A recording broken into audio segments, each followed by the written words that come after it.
Hi, this podcast is called Missing from Milani, Logan, Zay, and David.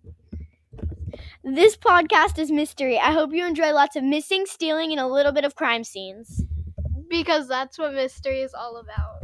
Enjoy this story. It was a dark night when all of a sudden the telephone screamed at Elizabeth. Then she picked up the phone. It was a woman who seemed scared. The woman told Elizabeth that there was a robbery at her and her husband's antique store located in Town Square. Elizabeth grabbed her coat and dashed out the door as she headed to Town Square. She had written the address on a small piece of paper as she said it in her head over and over. 2116, 2116, 2116, just in case she had lost the paper. When she arrived, she saw a man and a woman, but the man was tied to the pole and the woman was tied to a pole as well. But she could reach the phone. That's how she called. Elizabeth rushed over to the couple and used the knife to cut the rope. But then all of a sudden she peeked over and saw a mud sign. A mud sign is using mud to create a message or a drawing. But this wasn't your common mud sign. It was an address, but Elizabeth wanted to ask the couple a few questions first. Once all of Elizabeth's questions were answered, she went to the address from the mud sign. When she arrived, she banged on the door. "Okay, yeah, just let yourself in," said the man. Elizabeth looked back and recognized him. It was Mac, her old detective partner. She made Mac sit down and then interrogated him.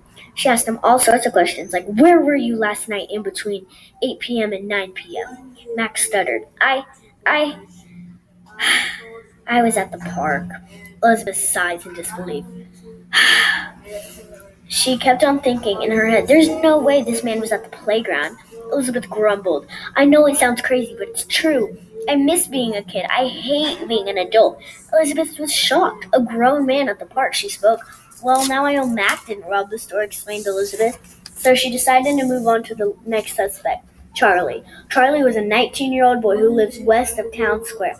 Charlie had a little bit of a dark side, so there was a good chance he did it. Knock, knock. Elizabeth banged on Charlie's door. The door peeked open just a little. It was Charlie. He slammed the door as soon as he saw Elizabeth. Once again, she banged on the door. All you could hear was a muffled voice. "No one's home," hollered Charlie. Elizabeth knew she had to get into his house, so she disguised her voice and made it really high. "Housekeeping," squealed Elizabeth. Finally, Charlie opened the door. Elizabeth barged in and started her interrogation. But with all of Charlie's answers and his proof he was doing a college essay, Elizabeth knew that it could 100% be Charlie. But he did have proof. It can't be Charlie, so Elizabeth moved on to the last and final suspect, Denton. Once again, Elizabeth headed to Denton's apartment. When she got there, she knocked on the door. Bam, bam, bam. The door opened, and surprisingly, he didn't slam the door or anything. He just opened the door and smiled. "Hi, how can I help you?" Elizabeth was a little shocked because with the boys, she either had to let herself in or slam the door open.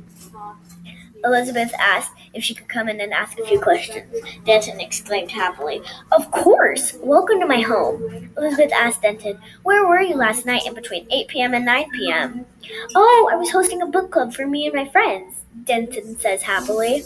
"Oh, well, that seems interesting. Well, thanks for trying to help," sighs Elizabeth. "You're welcome. Have a nice day," hollered Denton as his voice started to fade. "Well, what am I supposed to do now?" sighed Elizabeth. She went back to the antique store to ask the husband a few questions, like if anyone else had access to the store. "Yeah, my brother, but he wouldn't do this." "Let me go ask him a few questions," hollered Elizabeth. "Wait, what's your brother's address?" 7128, said the husband. "Got it," hollered Elizabeth. Once Elizabeth arrived, she knocked on the door a few times, but no one answered. Guess he's not home, thought Elizabeth. When she arrived back at the antique store, the wife was missing and the husband was dead on the ground with his brother standing above him. We hope you enjoyed this podcast. Be sure to check out A Different World if you like fantasy. Thanks for listening. Have a great day.